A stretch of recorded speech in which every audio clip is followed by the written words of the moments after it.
You're tuned to KFUG LP, Crescent City, 101.1 FM, and streaming online at kfugradio.org.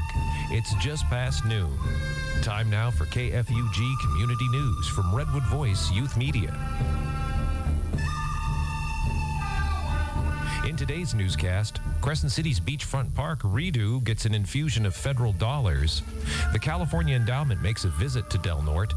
Area parents freak out over fake Facebook posts.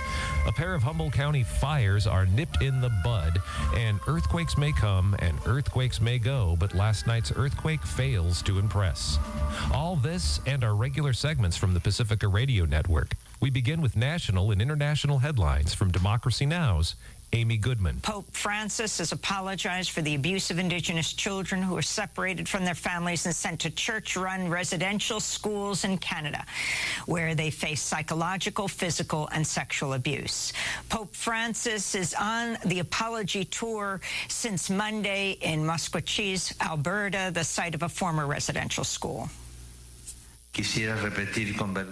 I myself wish to reaffirm this. With shame and unambiguously, humbly beg forgiveness for the evil committed by so many Christians against the Indigenous peoples. The Pope's apology comes 7 years after Canada's Truth and Reconciliation Commission accused church-run residential schools of taking part in a form of cultural genocide. The commission also determined more than 4,000 Indigenous children died from neglect or abuse in residential schools from the late 19th century through the 1940s. Unmarked graves are still being found.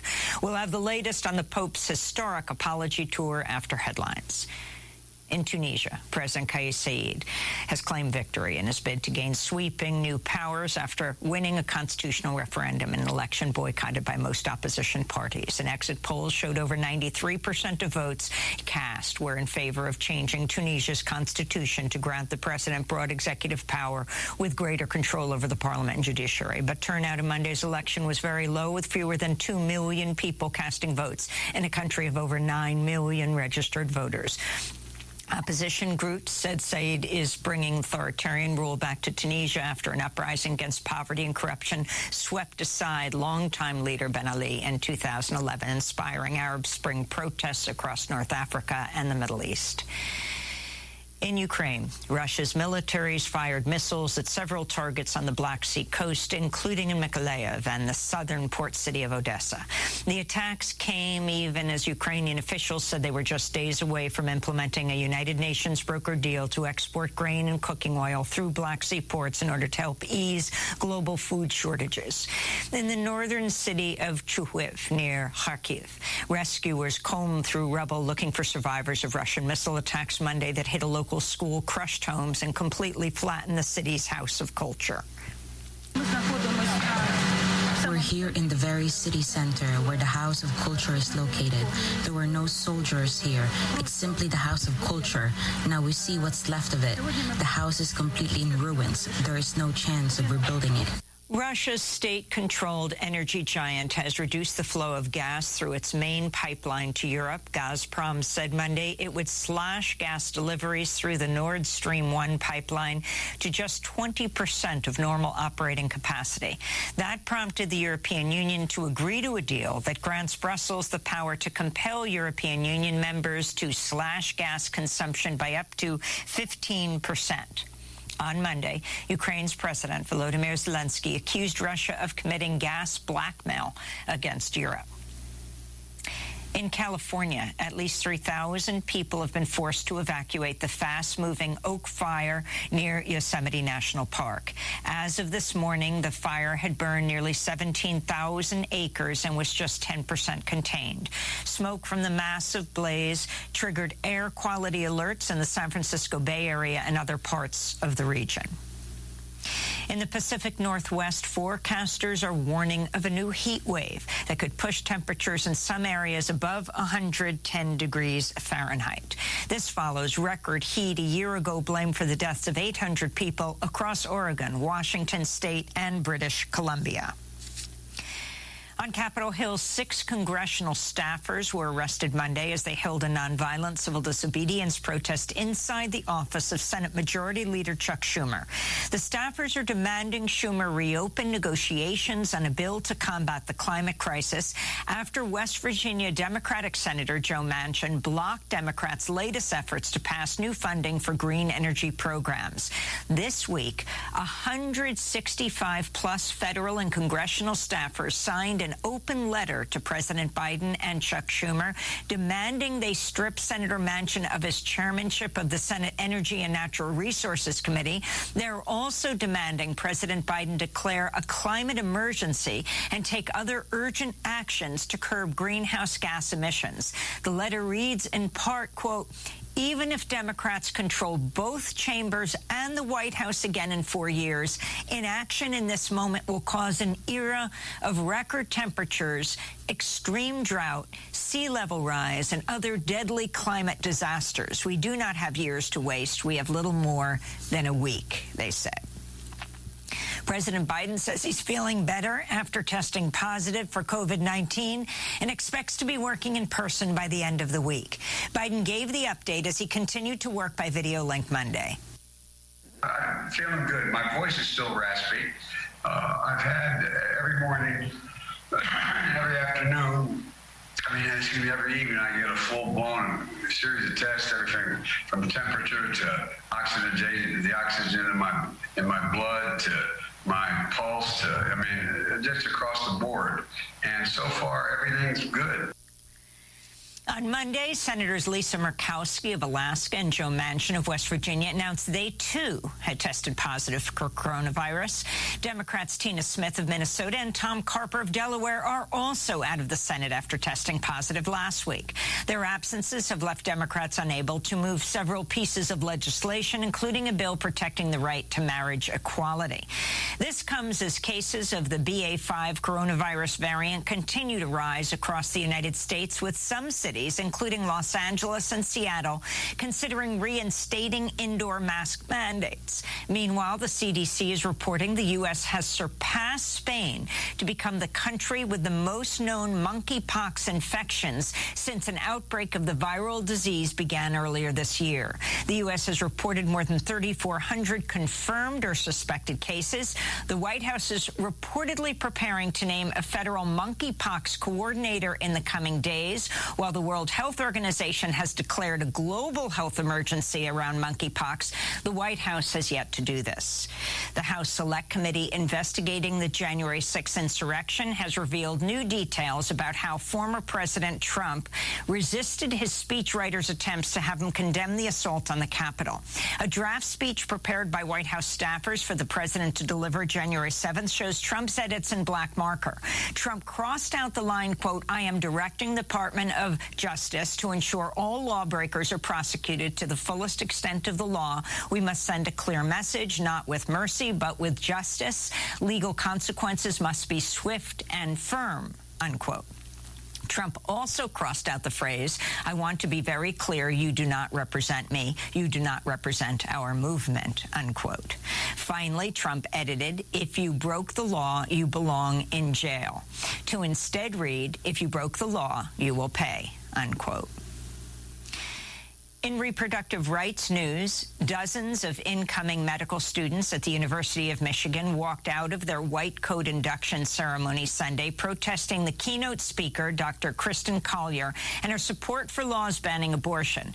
In related news, thousands of people rallied outside and inside the Indiana State House Monday as lawmakers began a special session to debate a Republican bill that would ban nearly all abortions. Indiana is the first state to hold a special session to consider abortion rights since the Supreme Court overturned Roe v. Wade last month. This is obstetrician and abortion rights advocate Dr. Amy Caldwell.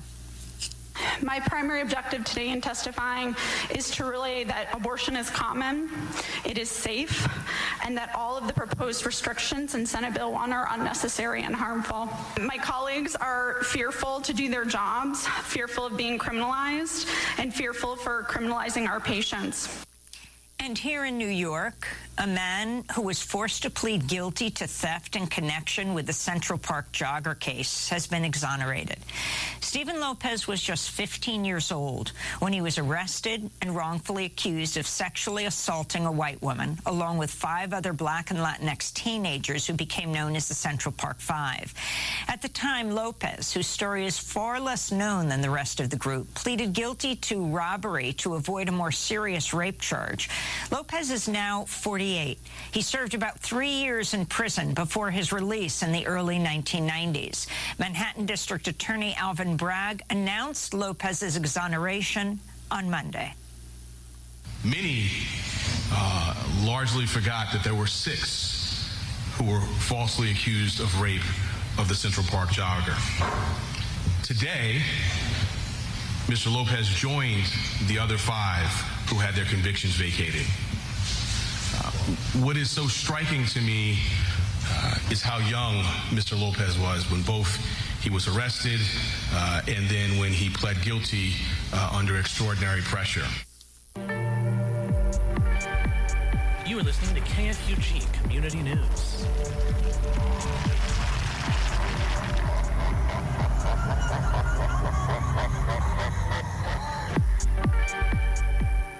In local news, Crescent City's efforts to rebuild Front Street may get a financial boost from the federal government in the form of $750,000 in community project funding dollars, Congressman Jared Huffman announced last week. This is from Jessica St. Andrews of the Wild Rivers Outpost. Included in the first appropriations bill of the 2023 fiscal year, the allocation for Crescent City and Elk Valley Rancheria's Front Street Complete Street and Cultural Inclusion Project isn't the $7 million city officials asked for when Huffman visited the area a few months ago. City Manager Eric Weir told the Wild Rivers Outpost on Monday. But those dollars can go towards expanding the city's current plans to rebuild Front Street from G to I Street, he said. Our last understanding was the bill is still working its way through Congress and needs to get approved, including a signature from the president. But it might get us to the next block. It'd be Place Street for us. Weir told the Outpost, if we can secure this money and bid that as part of the project, if we're successful, hopefully construction can start as soon as spring 2023. The $750,000 for Crescent City and Elk Valley Rancheria's Front Street Complete Street and Cultural Inclusion Project is included as part of H.R. 8294, which the U.S. House of Representatives approved Wednesday. The first appropriations bill of the 2023 fiscal year, H.R. 8294, includes a request from Huffman for $9.5 million to go towards community projects in his district, which stretches from Marin to the Oregon border. In a written statement Wednesday, Huffman said, quote, "These projects will address some of the most pressing needs facing our region, and I will keep pushing to get this across the finish line." End quote. The Front Street Complete Street and Cultural Inclusion Project consists of narrowing the road from 4 lanes to 2 lanes, as well as installing sidewalks, crosswalks, bike lanes, and new parking. There would be tsunami evacuation route markings on the road and a public address system to warn people of a natural disaster. A gateway at Front and K Streets will include interpretive signs that tie into various features in nearby Beachfront Park and at Battery Point Lighthouse that focus on Tolowa culture, including the former village site of Ta'adun, according to a presentation that Grant Coordinator Bridget Lacey gave to the Crescent City Council in April. Crescent City completed rebuilding the western portion of Front Street from B to G streets using Community Development Block Grant dollars in 2021. On Monday, Weir said the $750,000 federal allocation to Crescent City could be combined with a total of about $2.2 million from multiple local pots that is earmarked to continue that rebuild to I Street. That $2.2 million includes $516,000 in voter-approved Measure S dollars, $516,000 in American Rescue Plan Act money, $750,000 from the city's general fund, and about $400,000 from the Downart Local Transportation Commission. Crescent City has also partnered with Elk Valley Rancheria in applying for an $11 million Rebuilding American Infrastructure with Sustainability and Equity grant. If the grant is approved, the city will be able to rebuild Front Street from I Street to US 101. Weir said he expects to find out if the raised grant application was successful in November. For KFUG Community News and with Redwood Voice, I'm Persephone Rose. And I'm Grant Merriweather. A Facebook post appeared on several community group pages recently warning of a mysterious man with a Canadian accent going door to door threatening use and casing homes for possible future nefarious deeds. Fake news, says the Crescent City Police Department in a post of their own. The CCPD post reads, Crescent City Police Department received inquiries today in regards to a post made locally about a male subject possibly going door to door and making threats towards juveniles who who were home alone. This information was vetted, and it was found that the same post was made by an apparent fake profile in several different counties and states. This event did not actually take place to our knowledge in Del Norte County. We are still checking into this, but again, it appears to be false information spread over several different groups. If you do have information about this incident or who made the post, please call dispatch and to speak with an officer. 707-464-4191. You're listening to KFUG Community News.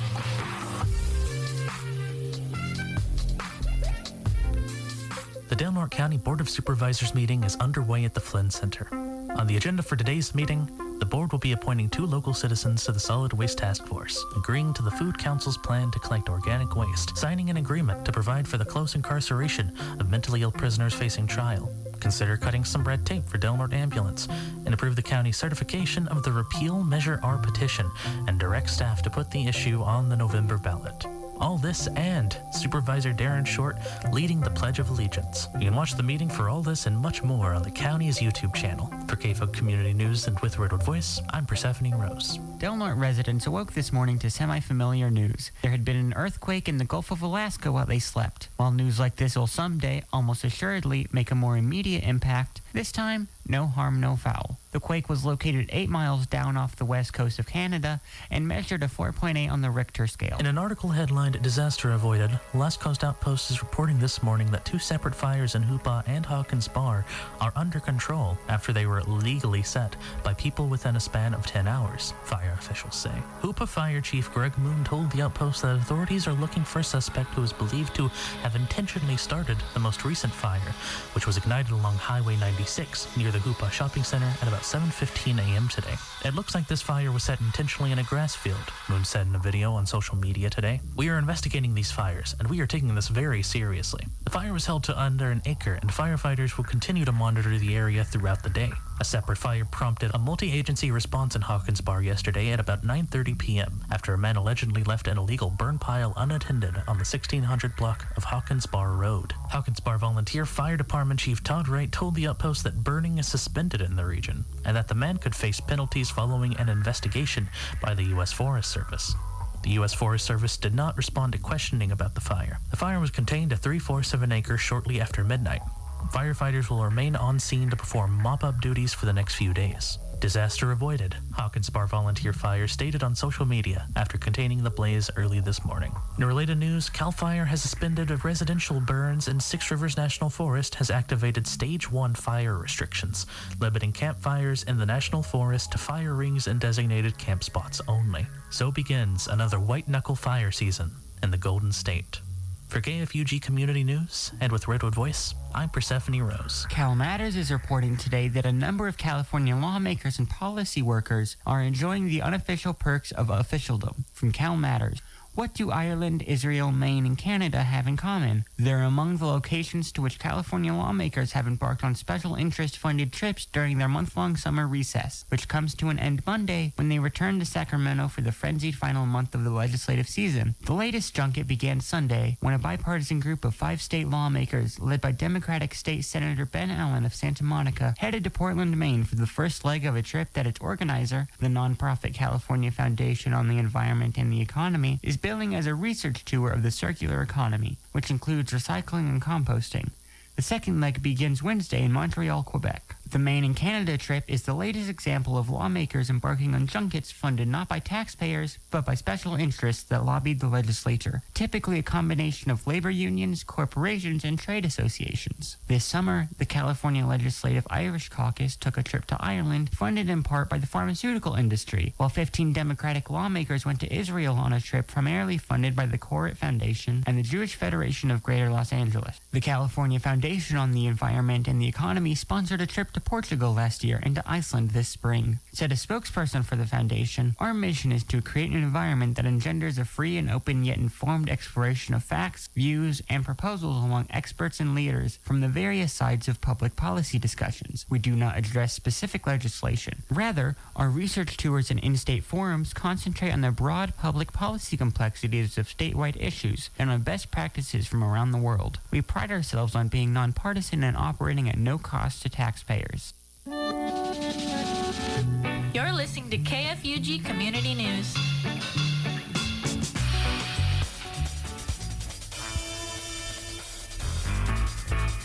Crescent City justice system, we review cases high and low, from the elusive Walmart armed dumper to the MMA cannibal.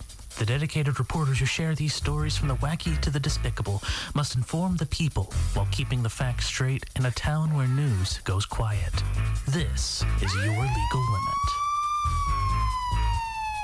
A headline from the Wild Rivers Outpost reads, CCPD seizes meth pipe, converted flare gun, stolen property from Big Five and other stores. The following is a press release from the CCPD with information altered to protect the identities of those involved. On June 20th at about 1800 hours, or 6 p.m. for the lame man, an employee called in a report of shoplifting in progress at Big Five in Crescent City. Upon arrival in the area, Crescent City Police Department Officer Pearson, Sergeant Lopez, and Lieutenant Kai located the suspect's vehicle at Starbucks, with further assistance from a citizen who also witnessed the original theft. During an interview, Lieutenant Kai was deployed and alerted to the presence of narcotics in the vehicle. A search of the vehicle yielded stolen property from Big Five and another recent shoplifting incident from another store. Officers also located a methamphetamine pipe and a flare gun that had been converted to fire .32 caliber auto handgun ammunition. An area woman, age 32 from Crescent City, was arrested for shoplifting and failure to comply with conditions of probation, which probably included the shoplifting, unless it was just for the flare gun. The suspected flare gun modification enthusiast, a man age 46 from Medford, Oregon, was arrested for possession of stolen property, possession of a zip gun, an improvised gun for the lame man, a felon/prohibited person in possession of a firearm, and a felon/prohibited person in possession of ammunition. Both our local probation lady and out-of-towner man of flair were transported and booked into the Del Norte County Jail. Our Lady of Probes was released Wednesday at 8:06 p.m. and Rick Flair was released on Saturday according to the Del Norte County Sheriff's Office, or at least the Del Norte Sheriff's Office online information system. Thus ends the legacy of the stolen property. May that meth pipe and converted flare gun return their way back to the Big Five shelves where they belong. In other news, a press release. Joint rescue brings 4 to safety after boat capsized near mouth of the Klamath. This comes to us from the Del Norte County Sheriff's Office. On July 21st, at approximately 10:30 a.m., a capsized vessel with 4 victims aboard was reported in the ocean waters just outside of the mouth of the Klamath River. A team of rescuers responded in a Del Norte Sheriff's Office ocean rescue vessel that included California Highway Patrol, California Fish and Wildlife, and the Del Norte Sheriff's Office, which is good because they probably wouldn't have liked someone borrowing their ocean rescue vessel. The victims and their vessel, unnamed throughout this press release and as mysterious as the deep ocean blue, were located, and a joint rescue with the helicopter from the Coast Guard took place. 2 victims were transported by helicopter to the Crescent City Airport, and the other 2 transported by the Del Norte Sheriff's Office rescue vessel to the harbor in Crescent City. All victims were met and evaluated by emergency responders upon their arrival to land. All injuries sustained were mild and moderate. Sheriff Scott spoke on the situation, saying, quote, "This rescue operation was a great success and a true example of dedicated law enforcement, Coast Guard, and emergency responders working together to conduct a rescue mission and save lives. A huge thank you to California Highway Patrol Lieutenant Larry DePete, DNSO Sergeant Enrique Ortega, and Wildlife Warden Aaron Berger. Absolutely impressive work." End quote. Blew that one right out of the water, guys.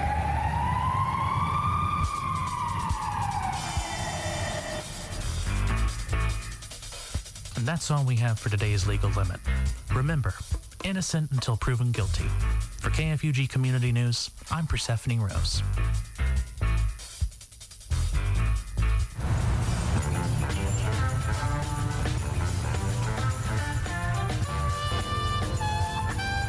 It's time for the Caltrans Road Bulletin. Please remember to watch for signs, drive slowly through construction areas, and follow the Caltrans workers' traffic directions. There's some pavement work going on from the 101-169 junction all the way to Klamath Yard starting on Friday the 22nd. Expect 10-minute delays. North of Klamath on 101 is some bridge work near Old Hunter Creek Road. That's another 10-minute delay or so. And rounding out the work happening on 101 south of Crescent City is the continuing Last Chance Grade project. Expect 25-minute delays for that one. And heading north towards Oregon, there's some spill cleanup work happening just north of Smith River. 199 has a few construction areas as well. They start near Kings Valley Road with one-way traffic and about 10-minute delays.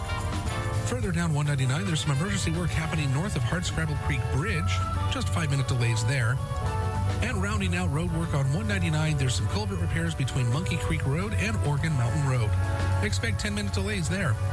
Help keep your community clean. For more than 30 years, the Caltrans Adopt a Highway program has been a successful public partnership with more than 120,000 Californians participating to clean and enhance state highways. This collaboration is expanding under the Clean California initiative to include volunteer incentives up to $250 a month. Rules and conditions apply. For details and to contact your local coordinator, visit cleanca.com. And thank you for keeping California clean. I'm Dr. Anthony Lizowitz, and this is Climate Connections. An Ethiopian mustard plant called carinata has been attracting attention, not for its culinary use, but because its seeds can be used to create a more climate-friendly jet fuel. It has high oil content, lipid content. You can refine that oil in a biorefinery to make sustainable aviation fuel, which can replace conventional aviation fuel. That's Farhad Massoum of Argonne National Laboratory. He says carinata fuel is a particularly promising biofuel, partly because of where and when carinata can be grown. Carinata is a winter crop. You can plant it in Florida, Panhandle, or in South Georgia around November. So he says it does not compete for space with other major crops in the region, such as peanuts and cotton. And he says growing carinata as a cover crop in the off-season can help prevent soil erosion and runoff. Carinata fuel has already been tested in commercial flights, and though it's currently more expensive than conventional fuel, Massoum says that with policies and investment to scale up production, it could become cost competitive. So it could be one way to reduce the climate impact of flying. Climate Connections is produced by the Yale Center for Environmental Communication. To hear more stories like this, visit climateconnections.org. You're listening to KFUG Community News. The 2022 summer lineup of the American Music Festival Summer Concerts in the Park is coming to Brookings. They have an awesome lineup with 8 artists that promises something for nearly every music fan. There's some exciting new artists, plus the return of fan favorites from years past. Bring your own lawn chairs, blankets, and picnic baskets to Azalea Park's Amphitheater at 640 Old County Road and enjoy quality live music. Starting with the June 22nd show at 6 p.m., then Sundays at 1 p.m. for their shows on June 26th, July 10th, and the 17th, as well as August 7th, 14th, and the 21st, and finally September 4th. To find the specifics on each show and for more information, find them on their Facebook page, American Music Festival Summer Concerts in the Park. Let's rock! This is National Native News. I'm Antonia Gonzalez. It was a day filled with emotion for many Indigenous people in Canada as Pope Francis made an apology for church-run residential schools. As Dan Karpinchuk reports, the long-awaited apology took place on Canadian soil. The Pope traveled to Masquachice, south of Edmonton, Monday, to the site of a former Indian residential school where he made history, begging forgiveness. Here's some of what he said through a translator. Estoy dolido. I am sorry. Pido perdón en particular. I ask forgiveness, in particular, for the ways in which many members of the church and of religious communities cooperated, not least through their indifference, in projects of cultural destruction and forced assimilation. The Catholic Church ran 60% of the government-funded church-run residential schools. They operated from the late 1800s to 1996. Over more than a century, about 150,000 Native children were taken from their homes and forced to attend the schools. Thousands were physically, sexually, or emotionally abused, their languages and cultures stripped from them. After the Pope's apology, an Indigenous woman, tears streaming down her face, stood and sang "O Canada" in her native Cree.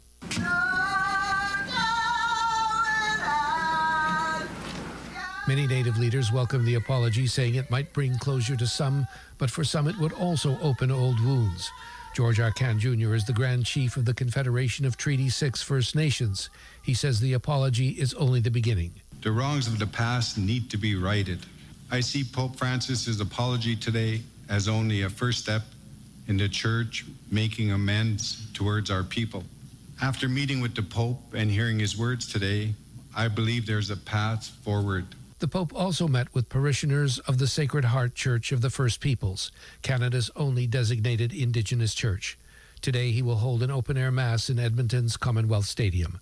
For National Native News, I'm Dan Karpinchuk. Lakota journalist Tim Gallego is being remembered for his dedication to Native American news and Native rights. He passed away on Sunday. South Dakota Public Broadcasting's Lee Strubinger has more.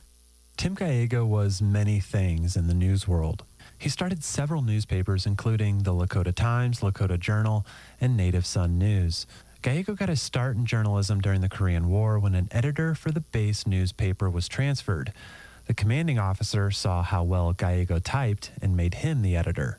Here, Gallego in 2021 talked about his start in journalism on SDPB's In the Moment. I felt we needed to have something that would provide information and report the happenings in the schools and the tribal government and in places that weren't being reported upon. So that's the main reason I started. And then I found out as I was going along that there's some things we could do as an advocate for Indian rights. Gallego's papers led an investigation into bank housing loans that prompted the Department of Justice to look into unfair practices. He also wrote extensively about boarding schools in South Dakota. We worked together both as colleagues and rivals for 40 years. That's Mark Trahant, editor for Indian Country Today. I think perhaps the greatest legacy, though, may be the number of people he inspired to become journalists. Gallego was 88 years old. Funeral plans have not been announced yet. I'm Lee Strubinger in Rapid City. The FBI announced Monday an effort to address missing and murdered Indigenous people in New Mexico and the Navajo Nation. A list of 170 names has been released in an effort to improve reporting on missing Indigenous people and draw attention to unsolved cases. The list can be found online at fbi.gov/MMIP. I'm Antonia Gonzalez.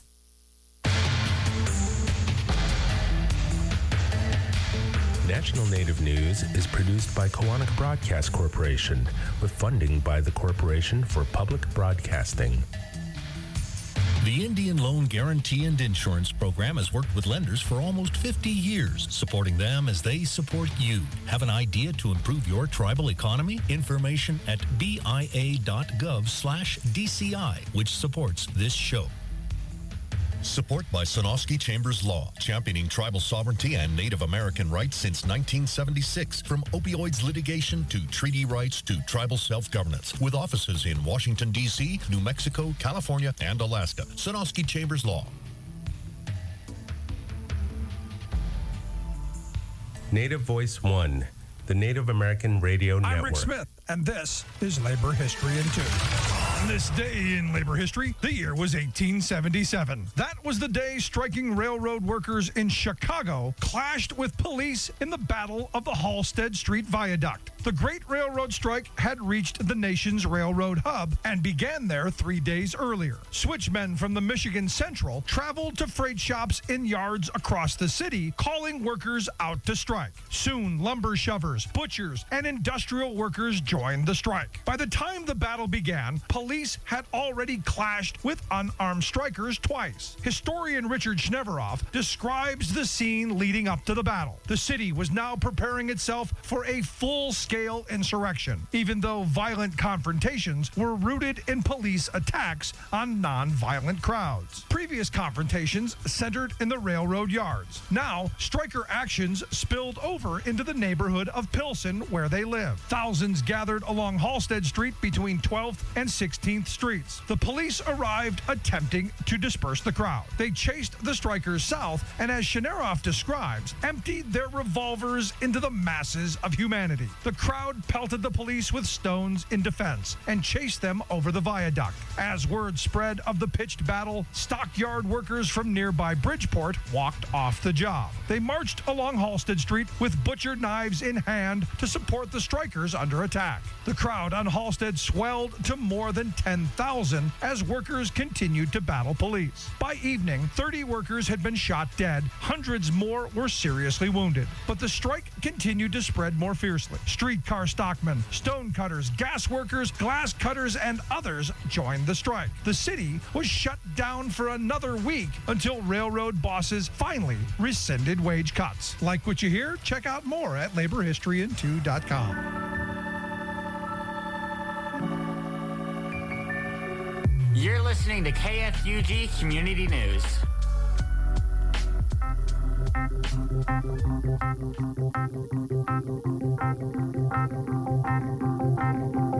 Del Norte County's Open Door Community Health Center has started a new walk-in clinic service every Saturday from 10 a.m. to 2 p.m., open to all. For more information, you can call 707-465-6925 or visit their website at opendoorhealth.com. Again, that's 707-465-6925 or their website, opendoorhealth.com. You can find the health center itself at 550 East Washington Boulevard, Crescent City, California.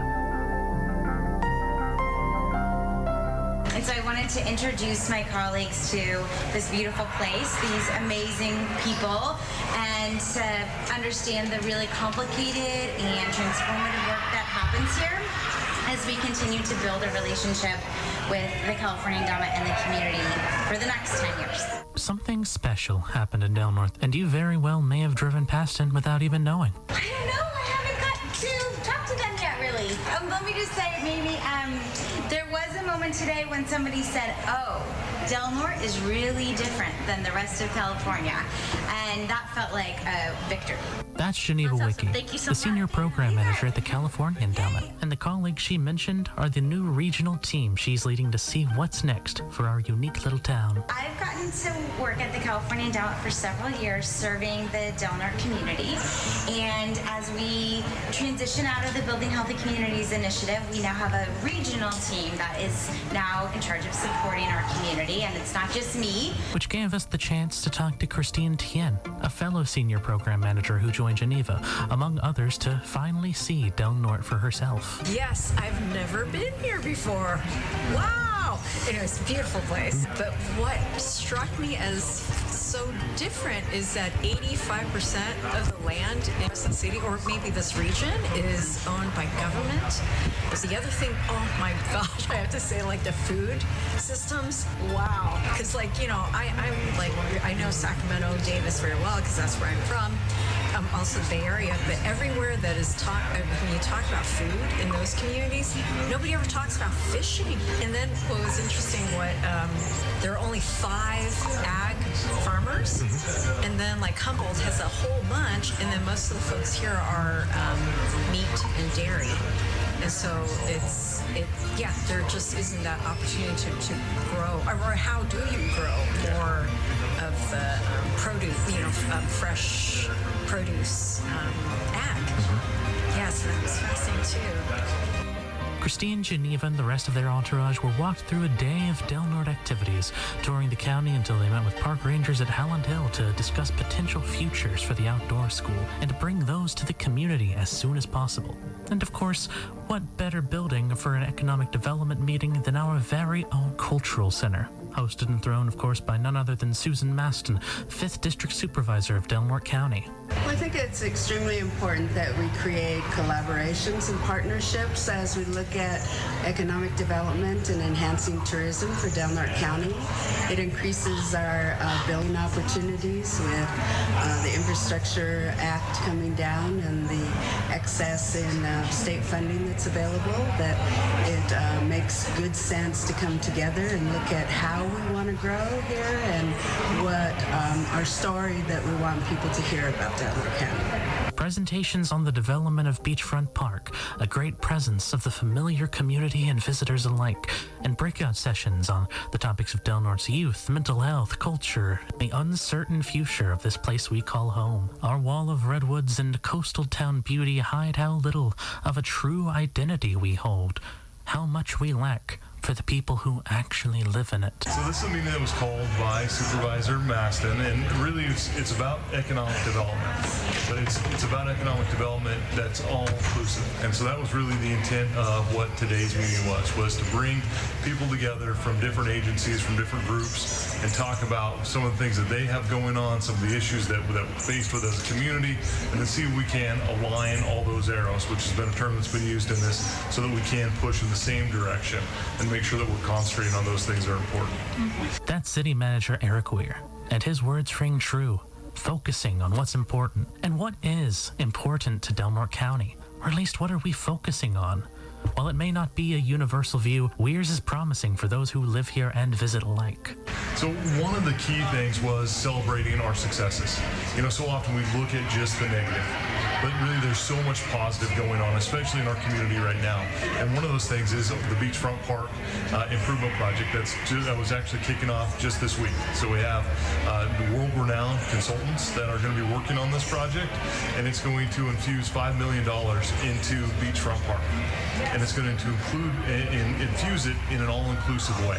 And that's what's really exciting is we have the Tolowa history piece of it, which will be able to tell the story, the cultural, the values, the settlement, and tell the real story about what happened to the Tolowa people, and then celebrate the fact that they're still here. They're still part of this community. They're now, thriving, and we can tell that story right here in Beachfront Park in the ancestral lands of the Tolowa people. The outdoors, the history, the accessibility. It may not save our county in the many crises it faces or the amount of negative number one rankings we may or may not have. What comes next is the test to see if we can truly operate as one cohesive community, because something special happened. People cared enough to visit us, not for our beautiful sights or the tourist traps, but for us. Because we're a community with needs both like and completely unlike anywhere else's. And we've made quite the impression. I think that what has really developed today is that networking opportunity, and for people to know who their counterparts are throughout the county, and for them to be able to look at opportunities for how they might partner, and to understand what development is currently occurring and what already exists in the county, and for ways for them to look at, how do we grow together, and how do we want for our county to look? I think that the conversation was there. Everyone was positive. Everyone was brainstorming together. And you're never going to solve it all in one meeting. But if you can start just these conversations, build these relationships, and then as you start to brainstorm, then you pick up the phone and you say, hey, Geneva, right? This is Eric from this meeting. What do you think about this? If we can start to do that and create that environment, that's how we'll find success. Be on the lookout for further updates as we continue sharing this story and future developments through KFUG Community News and Redwood Voice. For Redwood Voice, I'm Persephone Rose. You're listening to KFUG Community News. Holy mother of God, he's flatlining. You killed him. Dude, you missed the third home run and you killed him. Where are those little heart paddle things that George Clooney uses? Not those. Dude, let's just bail. Give me these things. You're gonna kill him. Clear. It looks like you're overdue for your dose of Health Matters, a show about all matters of health, right from the mouth of local PA Lynn Zapo into the receptive ears of the KFUG crew, packaged neatly for any listener hoping to stay informed in the wide, wild world of health, diseases and medicines, new developments, and the unforeseen impacts of both. All that and much, much more on Health Matters. On the air Sundays at 12:30 p.m. and Tuesdays at 1 p.m. with episodes produced and published on our YouTube channel.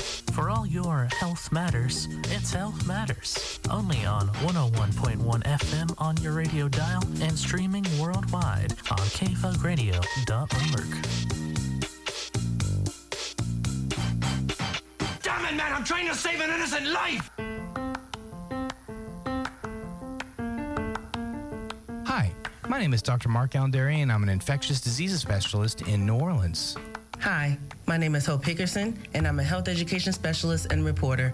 This is the Noise Filter Podcast, where an infectious diseases physician, that's me, and a health education expert, that's me, talk about what you need to know to keep yourself and your loved ones healthy.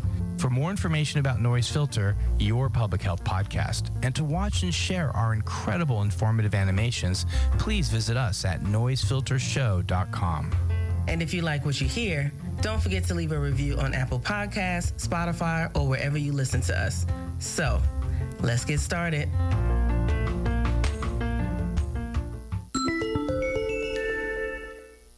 Flu vaccine and reduced Alzheimer's risk. A new study from the University of Texas Health Science Center examined the connection between receiving the flu vaccine and the reduced risk of Alzheimer's. Researchers decided to examine this connection because of a potential link between the flu vaccine and reduced Alzheimer's risk they discovered over 2 years prior to starting the study. Although researchers don't yet understand the exact mechanism and process of the protective factor, they discovered this connection and decided to pursue it further. Once they observed the connection, they initiated a controlled study to see if they could see the findings again. The study included over 900,000 adults who received a flu vaccination and over 900,000 adults who did not receive the vaccine. So during the 4-year follow-up appointments, 5% of the flu vaccinated candidates developed Alzheimer's disease. Of the non-vaccinated group, 8.5% developed Alzheimer's. This showed a very significant difference and strong protection against Alzheimer's from the flu vaccine. Researchers also noticed a connection between years of receiving the vaccine and increased protection. The more years that people received the vaccine, the stronger the protection from developing Alzheimer's was. I love this story. Finally, some good Yes. news. The research team doesn't necessarily believe these results stem from a direct factor in the vaccine, but may come from overall changes in the immune system. That's ding, ding, ding, ding, ding. Okay. Changes in the immune system from receiving the vaccine and the protection from getting the flu may be the driving factor behind these results. They also noted that some alterations to the immune system, like pneumonia, can actually worsen Alzheimer's disease. Interesting. The team noted studies that have also seen a decreased risk of dementia from receiving other vaccines. This is an extremely interesting connection and will continue to receive more attention, hopefully with more data and research. More definitive mechanisms will be identified and can be developed as a method for preventing Alzheimer's on a broader scale. I think what's happening is that there's inflammation. When you get influenza or some other, actually anything causes inflammation. Right. I mean, a heart attack will cause inflammation, but I think the link here is that, and because immunity is inflammation, inflammation is immunity, you're not triggering your inflammatory system as much. In other words, you're not getting flu. And as a result of not getting flu, because you've been protected, I think that that's the connection. Of course, there's a lot of work that needs to go into actually showing that. But what we have seen is that people who get influenza vaccinations, so we're talking people who we consider elderly. So here I'm considering elderly over 65, right? So people who are over 65 who get flu vaccinations have a protective effect for heart disease and strokes for 2 or 3 years. So how can a vaccine prevent heart disease or stroke for 2 or 3 years? The reason is that the process of inflammation is what we refer to as prothrombogenic. It causes clots in the blood. Okay. So when you have inflammation, you have clots that can emerge in the blood. Does that make sense? So when you are vaccinated against influenza, you never develop, or your likelihood of developing influenza is very low. And as a result of not developing influenza, you don't have that inflammatory process. And if you don't have that inflammatory process, you don't develop the clots. And heart attacks and strokes are basically clots in the heart arteries and clots in the brain arteries. And so it actually has a protective effect. And so what we are seeing here is something that's similar, that I think the lack of an inflammatory process is what is preventing people from developing Alzheimer's. So again, this is early work, but it's so fascinating. I think it's something that we should continue to look at and study. And I will be calling my mother as soon as we finish to ask if she got her flu vaccine. Absolutely.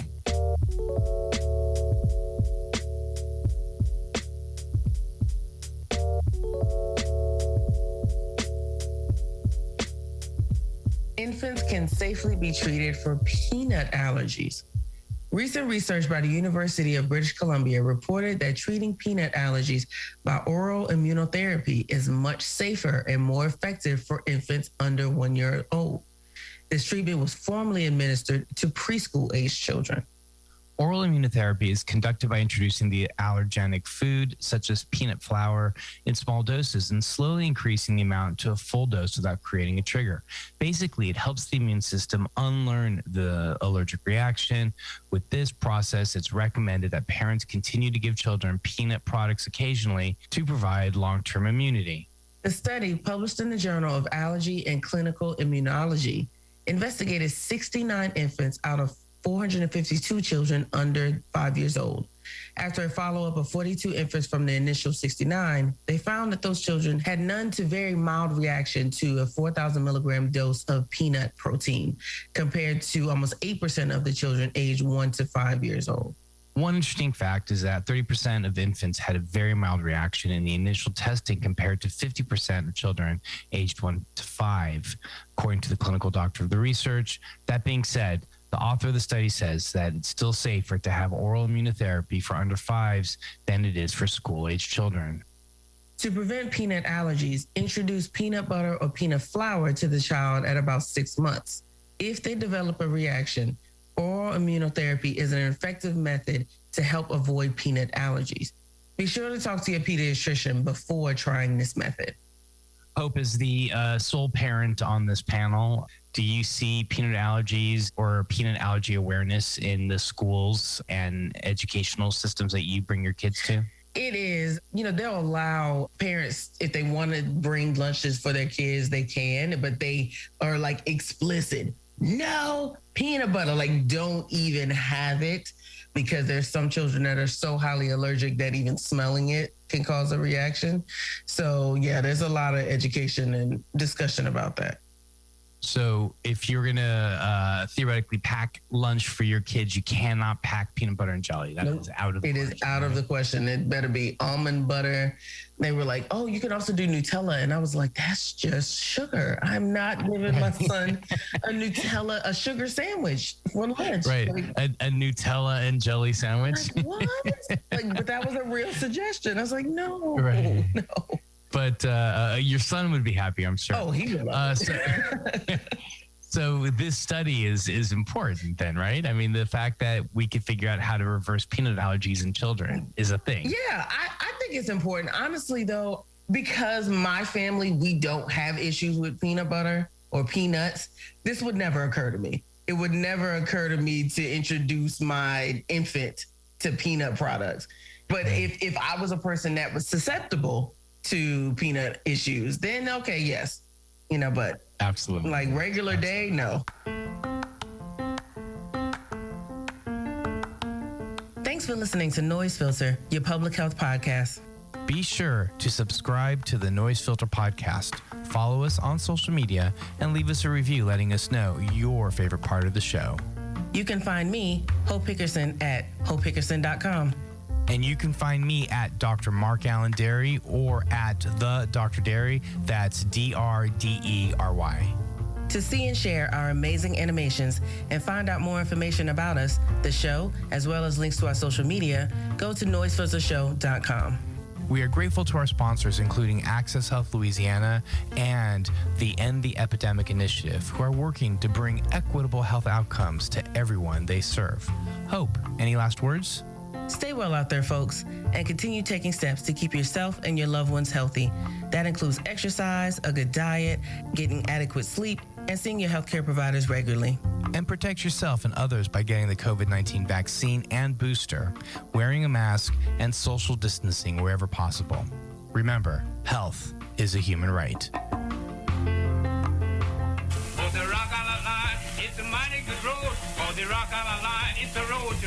You're listening to Lead Belly with Rock Island Line, and you're on the Soundbeat.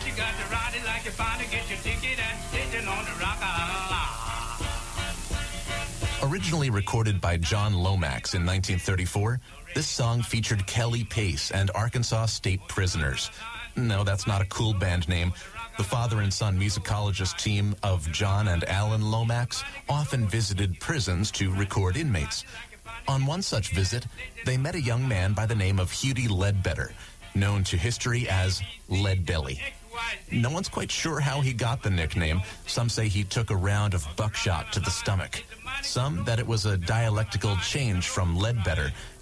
Bluesman Big Bill Brunsey claimed it came from his reluctance to engage in chain gangs, as if with a stomach weighted down by lead. I may be right and I may be wrong, so you're gonna miss me when I'm gone. On the Rock Island line, it's a mighty good road. On the Rock Island line, it's a road to ride. On the Rock Island line, it's a mighty good road. If you want to ride, you got to ride it like you find it. Get your ticket at the station on the Rock Island line. Find out more about Lead Belly's prison exploits right now at soundbeat.org. Soundbeat is produced at the Belfer Audio Archive, Syracuse University Libraries. I'm Brett Barry. In local weather, mostly cloudy skies today will become partly cloudy tonight and then partially clear tomorrow afternoon. High today of 59, low tonight 53, high tomorrow, same as it ever was, 59 degrees. For KFUG Community News, I'm Paul Kritz. Same as it ever was. Same as it ever was. Same as it ever was. KFUG LP 101.1 FM. Tune in, smash the dial, crank it up, and rip the knob off.